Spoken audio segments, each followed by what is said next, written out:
जरा सोचिए, क्या हो अगर हमारे पास एक ऐसी मेंटल टेक्निक हो जो नामुमकिन को भी मुमकिन बना दे। नहीं नहीं, ये कोई जादू टोना नहीं है।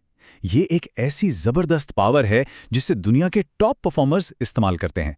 और सबसे बड़ी बात, ये पूरी तरह से साइंस पर आधारित है। तो चलिए आज इसी की गहराइयों में उतरते हैं। कहानी की शुरुआत होती है 2008 के बीजिंग ओलंपिक्स से। दुनिया का सबसे बड़ा स्टेज और एक 23 साल का तैराक माइकल फेल्प्स एक बहुत ही जरूरी रेस के लिए तैयार खड़ा है। करोड़ों लोगों की नजरें उस पर हैं क्योंकि वो एक ही ओलंपिक्स में 8 गोल्ड मेडल जीतने का ऐतिहासिक रिकॉर्ड बनाने की कोशिश में है। प्रेशर आप सोच ही सकते हैं कितना ज्यादा होगा। रेस शुरू होती है और तभी अचानक एक बहुत बड़ी गड़बड़ हो जाती है। रेस के बीचों बीच उसके गॉगल्स में पानी भरना शुरू हो जाता है। किसी भी तैराक के लिए ये एक बुरे सपने जैसा है। उसे कुछ भी दिखाई नहीं दे रहा। जगह थी बीजिंग, साल 2008। दांव पे लगा था ओलंपिक गोल्ड मेडल। और उस एक पल में पूल के बीच में फेल्प्स पूरी तरह से अंधा हो चुका था। जरा सोचिए, एक ऐसी रेस में जहां एक एक माइक्रोसेकंड की कीमत होती है, वहां कुछ भी ना देख पाना कितना बड़ा नुकसान है। अगर वो बस कुछ सेकंड के लिए भी घबरा जाता तो खेल वहीं खत्म था। लेकिन इसके बाद जो हुआ उसने हर किसी को हैरान कर दिया।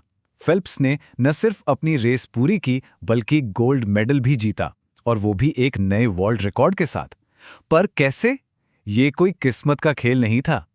उसका सीक्रेट था एक टेक्निक जिसे वो हर रोज प्रैक्टिस करता था, उसका मेंटल वीडियो टेप। उसके कोच बॉब बोमन ने उसे सिर्फ एक परफेक्ट रेस की कल्पना करना नहीं सिखाया था, बल्कि हर बुरी से बुरी सिचुएशन की कल्पना करना भी सिखाया था। जैसे कि गॉगल्स में पानी भर जाना। उसका दिमाग एक तरह से ऑटो पायलट मोड पर था, क्योंकि वो इस रेस को अपने दिमाग में सैकड़ों बार तैर चुका था।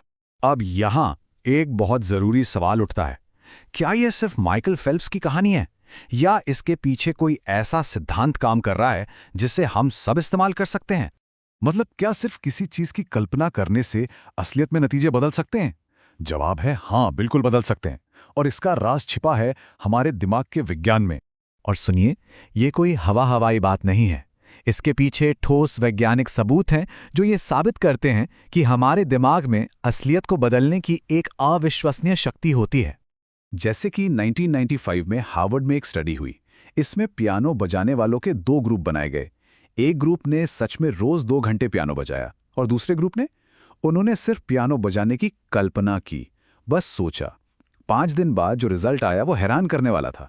दोनों ग्रुप्स के ब्रेन के मोटो कॉर्टेक्स में, यानी दिमाग का वो हिस्सा जो बॉडी मूवमेंट कंट्रोल करता है, उसमें लगभग एक जैसा ही बदलाव देखा गया।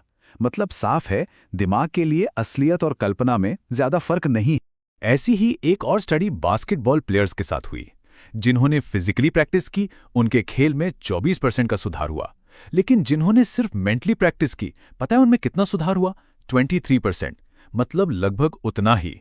ये जबरदस्त तरीके से दिखाता है कि मेंटल प्रैक्टिस कितनी पावरफुल हो सकती है। ये तो हम में से ज्यादातर लोगों ने महसूस किया होगा। हम किसी खास मॉडल की कार खरीदने का मन बनाते हैं और फिर अचानक से हमें हर सड़क पर वही कार दिखने लगती है। ऐसा क्यों होता है? इसकी वजह है हमारे ब्रेन का एक हिस्सा जिसे कहते हैं रेटिकुलर एक्टिवेटिंग सिस्टम, यानी RAS। ये एक फिल्टर की तरह काम करता है। जब हम किसी चीज को विजुअलाइज करते हैं तो हम अपने RAS को सिग्नल देते हैं कि देखो, ये चीज मेरे लिए जरूरी है, और फिर हमारा दिमाग उन चीजों पर फोकस करने लगता है जिन्हें वो पहले नजरअंदाज कर रहा था। जब हम बार बार किसी चीज की कल्पना करते हैं तो हम असल में अपने दिमाग में न्यूरल पाथवे बना रहे होते हैं। इसे ऐसे समझिए जैसे किसी घने जंगल में पहली बार रास्ता बनाना। जितनी बार उस रास्ते पर चलेंगे वो उतना ही साफ और पक्का होता जाएगा। फिर जब असल में वो काम करने का वक्त आता है तो दिमाग को लगता है, अरे ये तो मैं पहले भी कर चुका हूं। तो ठीक है, साइंस तो अपनी जगह बिल्कुल साफ है। अब सवाल यह है कि इसे अपनी जिंदगी में कैसे उतारें। तो चलिए देखते हैं एक आसान सा 5 स्टेप का फ्रेमवर्क जिसे कोई भी फॉलो कर सकता है। सबसे पहले एक शांत जगह ढूंढिए जहां कोई डिस्टर्ब ना करे। दूसरा, कुछ गहरी सांसें लेकर अपने शरीर और मन को शांत करें। तीसरा, आपका लक्ष्य क्या है इसे लेकर बिल्कुल क्रिस्टल क्लियर रहें। चौथा, अपनी 5 इंद्रियों का इस्तेमाल करें। कल्पना कीजिए कि कामयाबी कैसी दिखती है, कैसी सुनाई देती है, यहां तक कि उसकी महक या स्वाद कैसा है। और 5वां और सबसे जरूरी, इसे रोज करें, अपनी आदत बना लें। और हां, गोल को लेकर अस्पष्ट मत रहिए। सिर्फ ये कहना कि मुझे सफल होना है काफ़ी नहीं है। जिम कैरी की तरह बनिए। उन्होंने खुद को एक खास अमाउंट $10 मिलियन का एक चेक लिखा था, वो भी एक खास तारीख के लिए। जितना ज़्यादा स्पेसिफिक उतना ही ज़्यादा पावरफुल। लेकिन ज़रा सावधान, कुछ आम गलतियां हैं जो इस पूरी प्रोसेस को खराब कर सकती हैं। चलिए उन 3 बड़े ट्रैप्स को देखते हैं जिनसे हमें बचना है। पहला ट्रैप है नेगेटिव सेल्फ टॉक।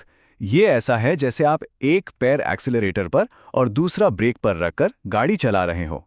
आप कहीं नहीं पहुंचेंगे। दूसरा है बिना इमोशन के रट्टा मारना। आपको उस कामयाबी की फीलिंग्स को महसूस करना होगा, वो खुशी, वो गर्व, वो एक्साइटमेंट। और तीसरा जो सबसे बड़ा ट्रैप है वो है एक्शन लेना भूल जाना। देखिए, विजुअलाइजेशन एक जीपीएस की तरह है, लेकिन गाड़ी तो आपको ही चलानी पड़ेगी। और यहीं से हम पहुंचते हैं अपने आखिरी और सबसे ज़रूरी फॉर्मूले पर, जो असल में नतीजे देता है। यह सिर्फ सोचने के बारे में नहीं है, यह सोचने और करने का एक कॉम्बिनेशन है। तो सबसे बड़ी बात यह है, विजुअलाइजेशन आपको मेंटली तैयार करता है, यह आपके लिए रास्ता साफ करता है, लेकिन उस रास्ते पर चलना तो आपको ही पड़ेगा। ये एक जीपीएस की तरह रास्ता दिखा सकता है, पर स्टीयरिंग व्हील तो आपको ही थामना होगा। और इसका उल्टा भी उतना ही सच है। बिना विजुअलाइजेशन के सिर्फ मेहनत करते रहना, बिना मंजिल के गाड़ी चलाने जैसा है। आप बहुत मेहनत कर रहे हैं, लेकिन शायद बिल्कुल गलत दिशा में जा रहे हैं। तो आखिर में बात घूम फिरकर एक ही जगह आती है। साइंस ये साफ साफ कहती है कि हमारा दिमाग असलियत और कल्पना में फर्क नहीं कर पाता। अब सवाल ये है कि जब ऐसा है तो हम अपने दिमाग के लिए कौन सी असलियत बनाना चाहेंगे।